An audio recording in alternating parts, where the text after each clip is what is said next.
Hello everyone, welcome to Zilla Vigyan. Today we are going to start with our reaction mechanism. ये आपका organic chemistry का base कहलाता है बेटा। बहुत इंपॉर्टेंट कॉन्सेप्ट है आपका रिएक्शन मैकेनिज्म। आप लोग बहुत चीज़ें रटते हैं कि जैसे अगर आप लोगों ने अभी आपने इलेक्ट्रोफिलिक रिएक्शन हो गई आपकी, तो यहाँ इलेक्ट्रोफाइल आ रहा है। आप बहुत चीज़ें रटते हैं रिएक्शन में। बेसिकली जो भी आप रिएक्शन याद करते हैं ना, कोई भी नेम रिएक्शन हो या कैसी भी रिएक्शन हो, उसके पीछे कोई ना कोई कॉन्सेप्ट होता है कि ये चीज़ ऐसी रिएक्शन हो रही है, तो इसका पीछे होने का कॉन्सेप्ट क्या है, क्यों रही है। जैसे अगर आप लोगों ने पढ़ा हो कि कोई अगर फ्री रेडिकल बन रहा है, कोई आपका फ्री रेडिकल बन रहा है, तो ये फ्री रेडिकल बनने के पीछे कॉन्सेप्ट क्या है, क्यों बन रहा है ये। तो इन सब चीज़ों के बारे में मैं आज आपको बताने वाला हूं, और हम बेसिक से स्टार्ट करेंगे और इसके बाद जो जो आपकी चीज़ें आने देने वाली हैं, जैसे आपका इंडक्टिव इफेक्ट हो गया, आपका रेजोनेंस हो गया, तो जो जो चीज़ें आपकी आगे आने वाली हैं उन सब चीज़ों को हम डिटेल में पढ़ेंगे। तो चलिए स्टार्ट करते हैं हम अपने रिएक्शन मैकेनिज्म से। तो आपको अगर मैं पूछूं कि कोई रिएक्शन कैरी आउट क्यों होती है, तो आप लोग क्या बोलेंगे कि सर रिएक्शन कैरी आउट इसलिए होती है क्योंकि वो अनस्टेबल उनके रिएक्टेंट होते हैं और वो प्रोडक्ट में बनते हैं। और अगर मैं पूछूं आपसे रिएक्शन होती कैसी है, तो आप क्या बोलेंगे कि सर वहां पर आपके जो रिएक्टेंट्स होते हैं वो आपके रिएक्ट करते हैं, और आपके जो रिएक्टेंट्स होते हैं वो क्या बनाते हैं, यहाँ पे प्रोडक्ट्स बनाते हैं। अगर वो प्रोडक्ट बना दे तो सर ये रिएक्शन अपनी हो गई, यही तो बोलेंगे। रिएक्टेंट भैया वो चीज़ होती है जो आपके रिएक्शन में जाते हैं, वो रिएक्ट करते हैं और प्रोडक्ट बना देते हैं। क्या मतलब सर, आप लोगों ने एक रिएक्शन लिखी H2 प्लस, यहाँ आपने रिएक्शन लिखी, ठीक है, और इसको आपने ऐसे लिख दिया, ठीक है। तो ये क्या हुई, अगर मैं पूछूं ये दोनों क्या है आपके, दे आर द रिएक्टेंट्स, और ये क्या है बेटा आपका, they are, it is a product. समझ में आ गया। आप लोगों को यहां पर सिर्फ दो चीजें दिख रही हैं, एक रिएक्टेंट दिख रहा है और एक प्रोडक्ट दिख रहा है। एक्चुअल में रिएक्शन में बेटा सिर्फ रिएक्टेंट और प्रोडक्ट नहीं होता। अगर मैं बात किया जाऊं, रिएक्शन में आपका रिएक्टेंट और प्रोडक्ट सिर्फ नहीं होता, बीच में कुछ इंटरमीडिएट स्टेट भी बनती है। क्या बनती है बीच में आपकी, कुछ भी इंटरमीडिएट स्टेट भी बनती है। Intermediate state. अब ये इंटरमीडिएट स्टेट क्या होती है, ये आपके रिएक्शन मैकेनिज्म जब हम पढ़ेंगे ना, उसके अंदर हम बात करेंगे कि ये रिएक्शन ऐसे हो रही है तो क्यों कैरी आउट हो रही है। तो बीच में आपकी, मैंने अभी आपको क्या बताया कि आपको सिर्फ अभी दो चीजें दिखती हैं रिएक्शन में, एक रिएक्टेंट और एक प्रोडक्ट दिखता है। बट रिएक्टेंट से प्रोडक्ट बनने के बीच में काफी सारी चीजें होती हैं जिनको हम इंटरमीडिएट्स बोलते हैं, रिएक्शन इंटरमीडिएट्स बोलते हैं। समझ में आ गई। तो बेसिकली रिएक्शन इंटरमीडिएट होता क्या होगा, जैसे आपका रिएक्टेंट है, मैंने कहा कि आपका यहाँ पे ए का बॉन्ड है और यहाँ पे आपके बी है। तो ये रिएक्टेंट्स में आपने लिया और यहाँ पे आपको प्रोडक्ट में क्या मिला, ए बी मिला। तो ये ए बी आपको फॉर्म कब हुआ होगा, जब आपके यहाँ पे ये आपके बॉन्ड्स ब्रेक हुए होंगे और यहाँ पे ए बी के बीच में बॉन्डिंग हुई होगी, तब आपका यहाँ पे प्रोडक्ट फॉर्म हुआ होगा। तो बेसिकली ये बॉन्ड ब्रेकिंग हो किस टाइप की सकती है, ये आपकी बॉन्ड जो आपका ब्रेक हो रहा है ये कितने टाइप का हो सकता है, ये बेटा आपके दो टाइप में हम डिवाइड कर सकते हैं। एक हम कर सकते हैं होमोलिसिस, और दूसरा हम टाइप डिवाइड कर सकते हैं हेटेरोलिसिस। अब नाम से ही देख के समझ में आ रहा है, क्या समझ में आ रहा है। अगर मैं होमोलिसिस की बात करता हूं तो होमोलिसिस का मतलब क्या है, होमो मतलब सेम। तो अगर आपके बीच में ये मॉलिक्यूल है, जैसे मान लीजिए आपका ये ए और बी के बीच में मॉलिक्यूल है, अगर ये यहाँ पे आपको ये पता है ये बॉन्ड बना होगा, तो ये किससे बना होगा, दो इलेक्ट्रॉन से बना होगा।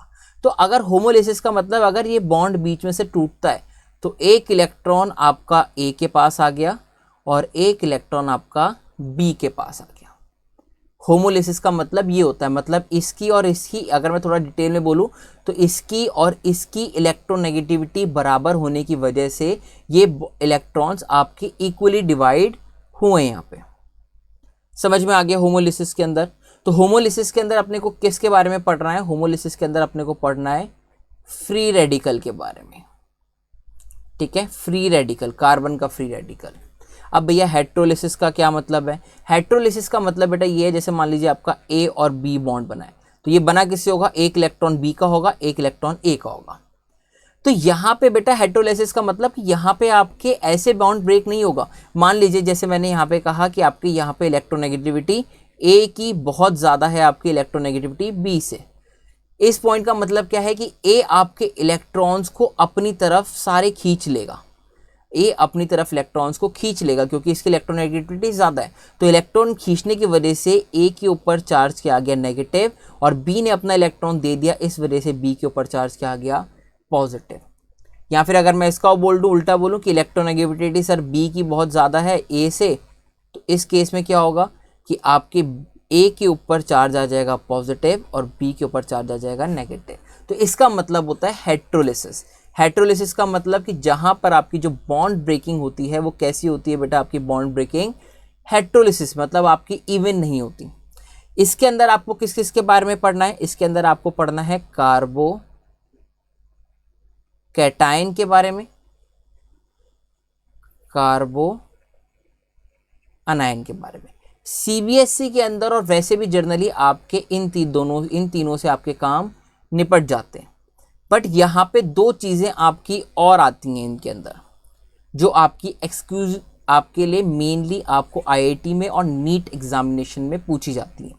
क्या क्या चीज़ें होती हैं, एक होता है बेटा आपका कार्बीन और दूसरा आपका होता है यहाँ पर नाइट्री। तो ये दोनों अगर रहा टाइम तो मैं आपको यहाँ पे करा दूंगा, बट मेन आपका ऊपर वाले तीनों चीज़ों से काम हो जाएगा। नीचे वाले के बारे में भी मैं आपको थोड़ा बहुत आइडिया दे दूंगा। तो चलिए अब हम किसके बारे में पढ़ने वाले हैं, होमोलिसिस और हेटेरोलिसिस। तो होमोलिसिस के अंदर हम फ्री रेडिकल के बारे में डिटेल में पढ़ते हैं। तो पहले होमोलिसिस की बात करते हैं। मैंने आपको यहाँ पे समझाया कि होमोलिसिस मतलब कि नॉन आयोनिक, यहाँ पे आयंस नहीं बनते हैं। तो इसका मतलब कि यहाँ पे ए की और बी की आपकी इलेक्ट्रोनेगेटिविटी क्या होगी, बराबर होगी, जिस वजह से होमोलिसिस की वजह से ये आपके ए में टूटे, मतलब इसके ऊपर भी एक इलेक्ट्रॉन आ गया और आपके बी के ऊपर भी एक इलेक्ट्रॉन आ गया। समझ में आ गया। अब मैं यहाँ पे अगर आपसे बात करूँ तो ये रिएक्शन कैरी आउट किस में होती है, अगर मैं पूछना चाहूँ ना यहाँ पे, तो यहाँ पे क्या डलता है इस रिएक्शन में कि यहाँ पे आपकी होमोलिसिस हो जाए। तो इसके कुछ पॉइंट्स है जो आपको मैं बता रहा हूँ। अगर ये क्या बना, अगर मैं पूछूं यहाँ पे किससे क्या बना, तो आप क्या बोलोगे, सर यहाँ पे क्या बना है हमारा फ्री रेडिकल बना है। तो अगर यहाँ पे मैं आपसे पूछूं कि फ्री रेडिकल बनाने के लिए आपको यहाँ पे क्या क्या कंडीशंस लेनी पड़ती हैं, तो अगर आपको फ्री रेडिकल बनाना है तो फ्री रेडिकल हमेशा कौन से उसमें होता है, आपके नॉन पोलर सॉल्वेंट्स में, हमेशा आपका नॉन पोलर सॉल्वेंट्स में होता है। अब किसी ने पूछा सर नॉन पोलर सॉल्वेंट मतलब, आपके एग्जांपल आपने बहुत सारे पढ़े होंगे, नहीं पढ़े तो CCl4 कार्बन टेट्रा क्लोराइड हो गया, आपका बेंजीन हो गया, कार्बन सल्फाइड हो गया, ये आपके नॉन पोलर आते हैं। तो अगर कहीं पर भी रिएक्शन में आपको नॉन पोलर सॉल्वेंट दिखे तो उसका मतलब क्या है कि वहां पे क्या बनेगा, आपका फ्री रेडिकल बनेगा। आपको रिएक्शंस दिखाऊंगा मैं जहां पे ये छोटे छोटे पॉइंट्स आपके यूज करूंगा। सेकेंड पॉइंट हम क्या बात कर सकते हैं कि ये रिएक्शन जो आपकी कैरी आउट होती है इन द प्रेजेंस ऑफ सन होती है, यानी सनलाइट की प्रेजेंस में आपकी रिएक्शन कैरी आउट होती है। सनलाइट की प्रेजेंस में कैरी आउट होती है, इसका मतलब आप यहाँ पे क्या लिखेंगे, यहाँ पे आप इसका सिंबल लिखेंगे H न्यू लिखा जाता है ऐसे। समझ में आ गया। थर्ड पॉइंट अगर आपको यहाँ पे बताऊं तो ये रिएक्शन आपकी कैरी आउट होती है एट हाई टेम्परेचर। अगर यहाँ पे आप हाई टेम्परेचर प्रोवाइड करेंगे तो आपकी ये रिएक्शन कैरी आउट होगी। समझ में आ गया। इसके बाद बहुत सारे पॉइंट मैं आपको और भी बता सकता हूं, बट वो आपके लिए कोई रिलेवेंट नहीं है। इसके अंदर बस लास्ट पॉइंट और आप याद रखेंगे कि ये रिएक्शन आपकी कब कैरी आउट होती है, जब आपका अटैकिंग रिएजेंट, जब आपका यहां पर अटैकिंग रिएजेंट क्या होगा, आपका फ्री रेडिकल। ये वाला पॉइंट अभी याद रखना कि फ्री रेडिकल होगा। आपको आगे जाके बहुत डिटेल में सारे चीज़ें समझाऊंगा कि फ्री रेडिकल, कार्बोकैटायन, कार्बो अनायन क्या होता है, बट अभी आप चीज़ें समझ लो बस। अभी एज ऑफ नाउ के लिए आप यहाँ चीज़ें याद कर लो कि भैया क्या क्या पॉइंट होता है। तो अगर आपसे पूछा जाए फ्री रेडिकल के केस में आपको कौन कौन से 4 पॉइंट याद रखने हैं कि भैया सॉल्वेंट नॉन पोलर हो, वहाँ पे सनलाइट की प्रेजेंस में होगा, हाई टेम्परेचर होगा और अटैकिंग रिएजेंट फ्री रेडिकल होगा। क्लियर। और यहाँ पर आपकी इलेक्ट्रोनेगेटिविटी ए की बराबर होगी इलेक्ट्रोनेगेटिविटी बी के, जिस वजह से यहाँ पे इक्वल डिस्ट्रीब्यूशन ऑफ इलेक्ट्रॉन्स होगा। क्लियर हो गई बात? चलो आगे चलते हैं। अगर मैं बात करूं हेटेरोलिसिस के अंदर या फिर आयोनिक क्लीवेज, मतलब आयोनिक मतलब कि जहां पे आयंस की फॉर्मेशन होती है, तो अभी मैंने आपको बताया था कि अगर ये बॉन्ड टूटेगा तो बॉन्ड टूटने का मतलब है अगर आपकी यहाँ पे इलेक्ट्रोनेगेटिविटी ए की ज़्यादा हुई इलेक्ट्रोनेगेटिविटी बी से, तो यहाँ पे क्या होगा, ए के पास ज़्यादा इलेक्ट्रोनेगेटिविटी है यानी इलेक्ट्रॉन्स ए खींच के ले जाएगा, तो इसके ऊपर ए के ऊपर नेगेटिव चार्ज और बी के ऊपर पॉजिटिव चार्ज। और अगर ये अपोजिट हो गया कि इलेक्ट्रोनेगेटिविटी ए की कम हो गई इलेक्ट्रोनेगेटिविटी बी से, तो यहाँ पे क्या होगा, सारे इलेक्ट्रॉन बी खींच के ले जाएगा, तो ए के ऊपर पॉजिटिव चार्ज और बी के ऊपर नेगेटिव चार्ज। तो बेसिकली यहाँ पर इलेक्ट्रोनेगेटिविटी का डिफरेंस होना जरूरी है। तो पेपर में कई बार पूछ लेते हैं कि in heterolysis reaction ionic cleavage there should be a difference of electronegativity. Clear हो गई वाली बात? तो यहाँ पे हमने बात कर रहे हैं किसकी, हेटेरोलाइसिस की। तो यहाँ पे ये बॉन्ड ब्रेक होगा, मान लेते हैं कि यहाँ पे इस बार क्या किया, बी ने सारे इलेक्ट्रॉन इधर अपनी तरफ खींच लिए, तो ए के ऊपर पॉजिटिव चार्ज आ जाएगा और बी के ऊपर नेगेटिव। तो इसका मतलब क्या है कि यहाँ पे इलेक्ट्रोनेगेटिविटी हमने बी वाली को ज़्यादा बताया है as compare to A. Clear हो गया? तो अब ये रिएक्शन आपकी किस में कैरी आउट होती है, इनके भी कुछ पॉइंट्स हैं। ये रिएक्शन बेटा कैरी आउट होती है आपकी, पीछे वाला किस में था, अगर आप पीछे वाले की बात करें तो पीछे वाला किस में था, नॉन पोलर सॉल्वेंट्स में। तो ये वाले आपके किस में होंगे बेटा, पोलर सॉल्वेंट्स में। ये आपके किस में होते हैं, पोलर सॉल्वेंट्स में। अब सर पोलर सॉल्वेंट के एग्जांपल भी बता दीजिए, एक आध लीजिए। वाटर हो गया, अल्कोहल हो गया, ये आपके इसके एग्जांपल हो गए। दूसरे पॉइंट कि ये हेटेरोलिसिस जो रिएक्शन होती है इनको इतना टेम्परेचर नहीं चाहिए होता, तो they carry out at low temperature. समझ में आ गया? और तीसरा पॉइंट बस आप याद रखेंगे कि यहाँ पे सर ये जब कब होगा, ये रिएक्शन तब होगी जब आप बाहर से कोई भी आपका अटैकिंग रिएजेंट आ रहा होगा ना, अटैकिंग रिएजेंट आ रहा होगा, वो किस फॉर्म में होना चाहिए, आपके आयंस के फॉर्म में होना चाहिए। समझ में आ गई वाली बात? बस आपको ये दोनों पॉइंट यहाँ पे याद करने हैं। ये आपको थोड़े बहुत पॉइंट याद हो गए, ठीक है। और मैंने आपको बताया था कि हेटेरोलिसिस के अंदर ही आपका क्या बनता है, हेटेरोलिसिस के अंदर ही आपका कार्बोकैटायन, कार्बो अनायन, बताया था ना अभी, कार्बो अनायन, कार्बीन, नाइट्रीन, ये सब की फॉर्मेशन होती है।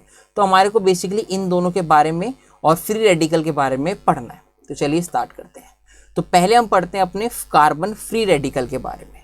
तो अगर मैं आपसे यहाँ पे पूछूं कार्बन फ्री रेडिकल के बारे में, तो यहाँ पे मान लीजिए आपने एक कंपाउंड बनाया कार्बन के साथ, ये कंपाउंड आपने यहाँ बनाया, ठीक है। ये आपका ऐसा कुछ बना हुआ है, कार्बन की 4 वैलेंसी है, चारों वैलेंसी है, और यहाँ पे कोई जेड ग्रुप लगा है। यहाँ पे जेड का एक इलेक्ट्रॉन है और यहाँ पे कार्बन का एक इलेक्ट्रॉन है। अगर मैंने कहा कि कार्बन फ्री रेडिकल कब बनता है, तो आप यहाँ पे क्या बोलेंगे सर, जब रिएक्शन आपकी कैसे होती है, होमोलिसिस की हेटेरोलिसिस, होमोलिसिस।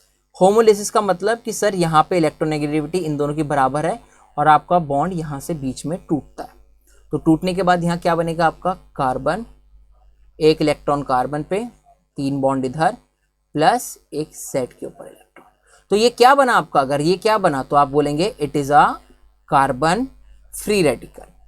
इसकी अगर आप एग्जैक्ट शेप देखना चाहें ना, तो ये आपको दिखने में कुछ ऐसा होता है, कार्बन, इसके 3 बॉन्ड आपके ऐसे आ जाते हैं, ये वाले 3 बॉन्ड जो मैं कर रहा हूँ, एक ये और एक ये 3 बॉन्ड आपके ऐसे दिख जाते हैं यहाँ पे ना, ठीक है। और क्या बचा रह गया आपका, ये इलेक्ट्रॉन बचा रह गया। तो ये इलेक्ट्रॉन बेटा आपका यहाँ पे ऐसे दिखता है, ये ऑर्बिटल होता है कार्बन का, इस ऑर्बिटल के अंदर ऐसे इलेक्ट्रॉन, एक अकेला इलेक्ट्रॉन दिखता है और आसपास ऐसी शेप बन जाती है। समझ में आ गया? तो ये आपकी फ्री रेडिकल की कुछ शेप होती है। अगर मैं पूछूं यहाँ पे कितने बॉन्ड है, 3 बॉन्ड है, तो यहाँ पे जो हाइब्रिडाइजेशन आती है वो कितनी आती है बेटा, आपकी sp2 आती है। कुछ पॉइंट से आप डायरेक्टली याद कर सकते हो, वरना 3 बॉन्ड है, 3 बॉन्ड की वजह से sp2 आती है, ठीक है। इसकी जो शेप है, शेप आपको देखने में कैसी लग रही है, ये आपकी जो शेप है आपकी ट्रायंगल जैसी है ना, तो इसकी जो शेप होती है, इसकी शेप कैसी होती है आपकी, ट्राइगोनल प्लेनर। ये छोटे छोटे पॉइंट्स है जो आपको 11th क्लास में पढ़े होने चाहिए, छोटे क्लासेस में। अगर नहीं पढ़े तो आप अभी यहाँ पे थोड़ा सा याद कर सकते हो कि फ्री रेडिकल की शेप कुछ ऐसी होती है, वहाँ हाइब्रिडाइजेशन sp2 आती है और शेप आपकी ट्राइगोनल प्लेनर होती है। यहाँ पे 2 इलेक्ट्रॉन है क्या, यहाँ पे एक ही इलेक्ट्रॉन है। यहाँ पे आपका कार्बन की बात की जाए तो यहाँ पे कार्बन ने बॉन्ड नहीं बना रखा, तो क्या कंप्लीट ऑक्टेट की incomplete octet, sir incomplete octet, incomplete octet. समझ में आ गया। अब आपको पता है कि जिसका भी ऑक्टेट इनकम्प्लीट होता है वो हमेशा आपका क्या ढूंढता है कि भैया मैं अपना कंप्लीट करूं, ये ढूंढता है ना कि भैया मैं अपना कंप्लीट करूं और स्टेबल हो जाऊं। तो ये कंपाउंड अभी कैसा है, स्टेबल कि unstable? Sir it is unstable. समझ में आ गया। अब आपको पता है कि जो चीज अनस्टेबल होती है ना वो ढूंढती है कि भैया मैं स्टेबिलिटी कैसे लूं, कैसे लूं। तो उसको जो भी दिखेगा ना उसके साथ वो रिएक्ट करने की कोशिश करेगा। वो चाहेगा, ये चाहेगा कि भैया मैं किसी के साथ रिएक्ट करूं और अपनी रिएक्शन को आगे कैरी आउट करूं। तो ये रिएक्शन के अंदर जाना चाहेगा कि नहीं जाना चाहेगा? हाँ जी सर जाना चाहेगा। तो ये लेस रिएक्टिव होगा कि हाईली रिएक्टिव होगा? अनस्टेबल जो चीजें होती हैं बेटा वो आपकी हाईली रिएक्टिव होती है। समझ में आ गया। और लास्ट पॉइंट जो मैं आपको यहां पे याद करने के लिए बोल रहा हूं अभी के लिए, वो आप यहां पे याद करेंगे कि जो फ्री रेडिकल होता है ये आपका कैसे एक्ट करता है। इट एक्ट या फिर it behave as a electrophile. Electrophile और न्यूक्लियोफाइल के बीच में डिफरेंस मैं आपको बहुत आगे कराऊंगा, बट अभी के लिए मैं आपको बात बता देता हूं। इलेक्ट्रोफाइल मतलब इलेक्ट्रॉन से प्यार करने वाला। इलेक्ट्रोफाइल मतलब इलेक्ट्रोफाइल, देखो ना, इलेक्ट्रो और फाइल, फाइल मतलब होता है प्यार करने वाला, इलेक्ट्रो मतलब इलेक्ट्रॉन। तो इलेक्ट्रॉन से प्यार करने वाले को इलेक्ट्रोफाइल बोलते हैं। इलेक्ट्रॉन के ऊपर चार्ज कैसा होता है? नेगेटिव। तो इलेक्ट्रॉन से जुड़ना कौन चाहेगा? पॉजिटिव चार्ज वाला। तो इलेक्ट्रोफाइल आपके जर्नली कैसे होते हैं बेटा? पॉजिटिव चार्ज या न्यूट्रल भी कंसिडर किए जाते हैं। ठीक है, अभी के लिए बस आप इतनी बात ध्यान रखना, आगे डिफरेंस आपको मैं मेन बहुत जल्दी कराऊंगा। अभी आप धीरे धीरे कीजिए, मैं आपको इलेक्ट्रोफाइल और न्यूक्लियोफाइल के डिफरेंस आगे कराऊंगा। बस अभी ये वाला पॉइंट आप यहाँ याद रखिएगा। दूसरी अगर मैं बात करूं कार्बोकैटायन की, तो कार्बोकैटायन के बारे में आप क्या बोलेंगे कि सर आपके सामने मान लीजिए आपने बनाया कि आपके सामने ये कॉम्प्लेक्स था, ठीक है, आपने ये कॉम्प्लेक्स बनाया, ठीक है। अब यहाँ पे अगर बॉन्ड ब्रेक होगा तो यहाँ बॉन्ड किसके बीच में ब्रेक होगा? कार्बन के और इसके बीच में बॉन्ड ब्रेक होगा। थोड़ा सा अच्छे से बनाते हैं, थोड़ा टेढ़ा बनाइए। लीजिए, यहाँ पे सर कार्बन है आपका, ये आपके यहाँ पे 3 बॉन्ड लग गए और यहाँ आपका X आ गया। और ये बना कैसे होगा बॉन्ड? यहाँ पे एक इलेक्ट्रॉन होगा और यहाँ एक इलेक्ट्रॉन होगा। अब आपको क्या बनाना है? कार्बोकैटायन, मतलब कार्बन के ऊपर पॉजिटिव चार्ज यानी कार्बोकैटायन। और यहाँ पे अगर रिएक्शन जो होगी वो कैसी होगी? होमोलिसिस की हेट्रोलिसिस? तो आप बोलेंगे हेट्रोलिसिस होगी। तो यहाँ पे होता क्या है ना बेटा, यहाँ पे अगर मैं आपको पॉइंट बताऊं तो यहाँ पे आपका जो X है ना, इस X की इलेक्ट्रोनेगेटिविटी ज़्यादा होती है आपकी इलेक्ट्रोनेगेटिविटी कार्बन से। तो जो ये X होता है ये सारे इलेक्ट्रॉन्स अपनी तरफ दोनों इलेक्ट्रॉन ले लेता है और दोनों इलेक्ट्रॉन लेने के बाद यहाँ पे क्या बनाता है? X minus. अब दोनों इलेक्ट्रॉन ले गया तो कार्बन के ऊपर चार्ज कैसा बच जाएगा? आप बताओ, कार्बन के ऊपर चार्ज कैसा बचेगा? कार्बन के ऊपर पॉजिटिव चार्ज आ जाएगा। तो जब भी कार्बन के ऊपर पॉजिटिव चार्ज आ जाता है इसको हम क्या बोलते हैं? कार्बोकैटायन बोलते हैं। समझ में आ गई वाली चीज? बताओ, ठीक है। तो अगर मैं इसका स्ट्रक्चर बनाना चाहूँ, आपके सामने स्ट्रक्चर दिखाऊं, तो स्ट्रक्चर उसका एकदम सेम वैसे दिखता है ना। यहाँ कार्बन हो गया, ये इसके 3 बॉन्ड आपके ऐसे आ गए, ठीक है। ये पॉजिटिव चार्ज हम ऐसे ऊपर दिखा देते हैं यहाँ पे, ठीक है, पॉजिटिव चार्ज से दिखा देते हैं। और इस बार जो इसका ऑर्बिटल रहता है वो क्या रहता है? खाली ऑर्बिटल रहता है, ऐसे, ठीक है। तो इसके बारे में पॉइंट आप क्या बोलेंगे? इसकी शेप भी, यहाँ पे भी 3 बॉन्ड बना रहा है तो इसके लिए हाइब्रिडेशन कितनी हो जाएगी? sp2। दूसरी चीज, यहाँ शेप कैसी दिख रही है आपको? ट्रायंगुलर दिख रही है, तो यानी शेप भी क्या हो जाएगी आपकी इसकी? Trigonal planar. समझ में आ गया? प्लेनर आ जाएगा, ठीक है। थर्ड चीज की हम बात करेंगे, इसका ये क्या नाम है? ये आपका पॉजिटिव चार्ज है ना, तो क्या इसका ऑक्टेट कंप्लीट है? नहीं जी, इनकम्प्लीट ऑक्टेट है। तो ऑक्टेट कैसा है इसका सर? Incomplete octet. फोर्थ बात आप बताएं यहाँ पे, अगर ये इनकम्प्लीट ऑक्टेट है तो क्या ये आपका कंप्लीट करना चाहेगा कि नहीं चाहेगा? हाँ जी सर चाहेगा। तो क्या ये आपका स्टेबल होगा कि अनस्टेबल होगा? Sir it would be unstable. ये आपका कैसा होगा? अनस्टेबल होगा। अच्छा, अगर अनस्टेबल है तो आपका ये रिएक्ट करेगा कि नहीं करेगा? हाँ जी, जो भी चीज़ अनस्टेबल होती है, आप लोग भी अगर जो भी बच्चा या फिर कोई भी पर्सन अनस्टेबल होता है तो वो स्टेबिलिटी की तरफ भागने की कोशिश करता है। तो इसका मतलब वो हाथ पैर मारता है, मतलब यानी रिएक्टिव होता है, यानी it would be highly reactive या फिर generally it would be react.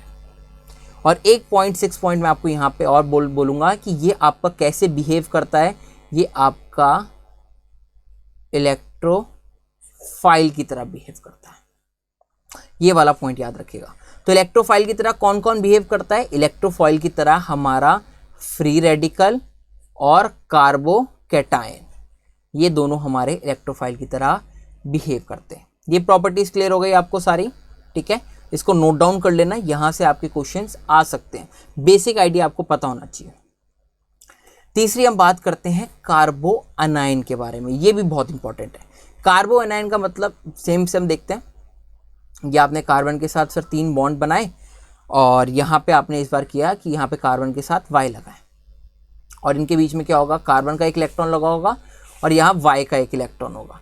अगर मैं पूछूं कि यहाँ पे अगर ये बॉन्ड ब्रेक होना है, मतलब कार्बो अनायन बनाना है, मतलब कार्बन के ऊपर नेगेटिव चार्ज यानी अनायन, तो कब आएगा? जब यहाँ पर आपकी इलेक्ट्रोनेगेटिविटी कार्बन की बहुत ज़्यादा हो एज कंपेरिजन टू वाई। तो कार्बन की ज़्यादा होने की वजह से ये इलेक्ट्रॉन्स कौन ले लेगा? आपके कार्बन ले लेगा, और ये इलेक्ट्रॉन जब आपके कार्बन ले लेगा तो कुछ ऐसी फॉर्म आपका करेगा, यहाँ पे नेगेटिव चार्ज आ गया और आपके वाई के ऊपर कैसा चार्ज आ जाएगा बेटा? पॉजिटिव चार्ज आ जाएगा। समझ में आ गई बात? तो ये कार्बन के ऊपर नेगेटिव चार्ज आने का मतलब यहाँ पे इसने क्या बनाया सर? यहाँ पर इसने कार्बो अनायन बनाया। अगर मैं आपको इसकी शेप बताना चाहूँ ना, इसकी शेप कैसी होती है, इसकी शेप बहुत इंपॉर्टेंट है। इसकी शेप आपकी बाकी चीज़ों से अलग होती है, तो बहुत ज़्यादा इंपॉर्टेंट इसकी शेप और स्ट्रक्चर आ जाता है। इसकी शेप कैसी होती है बेटा? इसकी शेप ऐसी होती है, कार्बन और इसके नीचे यहाँ पर 3 बॉन्ड आ गए और 3 बॉन्ड आने की वजह से जो नेगेटिव चार्ज है ये आपका ऊपर आ जाता है इलेक्ट्रॉन के रूप में। ये नेगेटिव चार्ज मतलब है क्या? 2 इलेक्ट्रॉन इसने कार्बन ने लिए ना, तो नेगेटिव चार्ज का मतलब होता है 2 इलेक्ट्रॉन, ठीक है। तो इसकी शेप आपको देखने में कैसी लग रही है? बताओ, इसकी शेप देखने में आपको कैसी लग रही है? बताओ। इसकी शेप सर हमें पिरामिडिकल नहीं लग रही? थोड़ी सी आपने पढ़ा हो, थोड़ा आपको याद हो तो इसकी शेप कैसी लग रही है सर? पिरामिडिकल। दूसरी चीज, इसकी हाइब्रिडाइजेशन क्या होगी? 3 बॉन्ड और एक लोन पेयर, 4 आ रहे हैं। 4 आने का मतलब एक S और P3, टोटल 4 हो गए। तो हाइब्रिडाइजेशन कितनी आई? sp3 आई। इसका ऑक्टेट इनकम्प्लीट है कि कंप्लीट है? बताओ। इसका ऑक्टेट, यहाँ पे कार्बन के पास यहाँ बॉन्ड बनाता 2 इलेक्ट्रॉन से, तो इसके पास तो इलेक्ट्रॉन है ही, तो यानी इसका ऑक्टेट क्या है? कंप्लीट है। इसका ऑक्टेट क्या है? कंप्लीट है, कंप्लीट ऑक्टेट। अगर ये बात समझ में नहीं आई हो तो आप देखो, क्लोरीन के ऊपर, क्लोरीन के अंदर एटॉमिक नंबर 17 होता है। जब पर ये 1 इलेक्ट्रॉन गेन कर लेता है तो Cl माइनस बनाता है और इसके अंदर 18 इलेक्ट्रॉन हो जाते हैं। तो माइनस चार्ज आने के बाद भी ऑक्टेट आपका कंप्लीट इसने करा। यही चीज़ आपकी इसके साथ है। तो यहाँ पे ऑक्टेट कंप्लीट। ऑक्टेट कंप्लीट होने के बावजूद ये आपका स्टेबल की अनस्टेबल? नेगेटिव चार्ज बेटा, नेगेटिव अपने ऊपर ना कोई भी चार्ज कंटेन नहीं करना चाहता। अगर ये चार्ज कंटेन करता है तो इसका मतलब ये क्या है? एक अनस्टेबल है। It is a unstable compound. Unstable होने के बावजूद यानी कि चार्ज क्या चाहेगा कि भैया मैं स्टेबल हो जाऊँ। स्टेबल हो जाऊँ मतलब मैं रिएक्शन में जाऊँ, यानी आपका क्या चाहता है कि ये भैया मैं स्टेबल होने के लिए रिएक्शन करूँ, यानी मोर रिएक्टिव। समझ में आ गया? और ये आपका कैसे एक्ट करता है? इसके ऊपर नेगेटिव चार्ज है ना, तो यहाँ पे ये वाला पॉइंट आप याद रखना कि कार्बोकैटायन एक्ट एज न्यूक्लियोफाइल। ये कैसे एक्ट करते हैं आपके? हमेशा न्यूक्लियोफाइल की तरह। तो 5 पॉइंट मैंने आपको बताया, बहुत इंपॉर्टेंट है। कौन सी? कार्बोकैटायन की शेप कैसी? पिरामिडिकल। इसकी हाइब्रिडाइजेशन कितनी आती है? sp3। कार्बोकैटायन आपका कैसे एक्ट करता है? It act as a nucleophile. Nucleophile मतलब न्यूक्लियस के लिए प्यार। न्यूक्लियस के पास पॉजिटिव चार्ज होता है, तो यानी ये पॉजिटिव चार्ज के पास जुड़ना चाहेगा, यानी इसका चार्ज कैसा होता है बेटा? नेगेटिव होता है। न्यूक्लियोफाइल का चार्ज नेगेटिव, इलेक्ट्रोफाइल के ऊपर चार्ज पॉजिटिव। समझ में आ रहा है? इलेक्ट्रोफाइल मतलब इलेक्ट्रॉन से प्यार और न्यूक्लियोफाइल मतलब न्यूक्लियस से प्यार। न्यूक्लियस के पास पॉजिटिव चार्ज होता है और न्यूक्लियस के पास पॉजिटिव चार्ज है, तो यानी खुद न्यूक्लियस से प्यार करना चाहता है, तो यानी इसके पास नेगेटिव चार्ज होना चाहिए। तो यहाँ पे अगर आप लिख भी सकते हैं कि जो हमारा न्यूक्लियोफाइल होता है वो आपका कैसा होता है? नेगेटिव होता है, और जो आपका इलेक्ट्रोफाइल होता है वो कैसा होता है? आपका पॉजिटिव होता है। आपको इनके बीच में आगे डिफरेंस बहुत डिटेल में कराऊंगा, बट अभी के लिए आप इतनी बात ध्यान रखें। तो अभी तक मैंने आपको क्या क्या बता दिया, अभी तक मैंने आपको कार्बोकैटायन, कार्बो अनायन और फ्री रेडिकल के बारे में सारी प्रॉपर्टीज बना दी, ठीक है। अब बेटा ये क्या है, कार्बोकैटायन, कार्बो अनायन और फ्री रेडिकल, ये बेटा आपके इंटरमीडिएट्स हैं। तो कुछ फैक्टर होते हैं जो आपके इनको डिपेंड करते हैं, ठीक है। तो यहाँ पे अब मैं आपको पढ़ाने वाला हूँ फैक्टर्स के बारे में, और यहीं से आपकी जनरल ऑर्गेनिक केमिस्ट्री स्टार्ट होती है। तो क्या है आपके factors affecting stability of intermediate. बेटा यहाँ पे 4 फैक्टर्स हैं जो आपको बहुत ज्यादा इंपॉर्टेंट होते हैं और क्लास 11th में पढ़ाए जाते हैं। मैं आपको बहुत डिटेल में कराऊंगा और इसके बहुत क्वेश्चंस कराऊंगा। कौन कौन से वो फैक्टर हैं? The first factor is inductive effect. The first factor is inductive effect. Plus I, minus I क्या होता है, इनके बारे में मैं आपको पढ़ाऊंगा। सेकेंड फैक्टर हमारे पास आता है most important factor, resonance. Third factor hyper conjugation. डरना मत, बहुत ज्यादा डिटेल में अच्छे से पढ़ाऊंगा कि कभी कोई दिक्कत हो ही ना। और फोर्थ आपका आता है इलेक्ट्रोमेरिक इफेक्ट, जिसको मेसोमेरिक इफेक्ट भी आप बोलते हैं। आपने सुना होगा इसके बारे में, इलेक्ट्रोमेरिक इफेक्ट के बारे में। तो कई बार आपको ऐसे क्वेश्चन में आपको इतने टाइप के क्वेश्चन करा दूंगा कि आपको कहीं भटकना पड़ेगा ही नहीं। तो कई बार होगा कि जहां पे आपका इंडक्टिव इफेक्ट के हिसाब से आंसर कुछ और आ रहा होगा और इलेक्ट्रोमेरिक इफेक्ट के हिसाब से आंसर कुछ और आ रहा होगा। तो भैया इन दोनों को, अगर हम इन दोनों के बीच में लड़ाई हो जाए तो किसको जिताएं, किसको कौन सा फैक्टर कंसिडर करें? कहीं पे रेजोनेंस बहुत ज्यादा आ रहा होगा, कहीं पे इलेक्ट्रोमेरिक ज्यादा आ रहा होगा। तो पहले हम इन चारों के बारे में इंडिविजुअली बहुत डिटेल में पढ़ेंगे।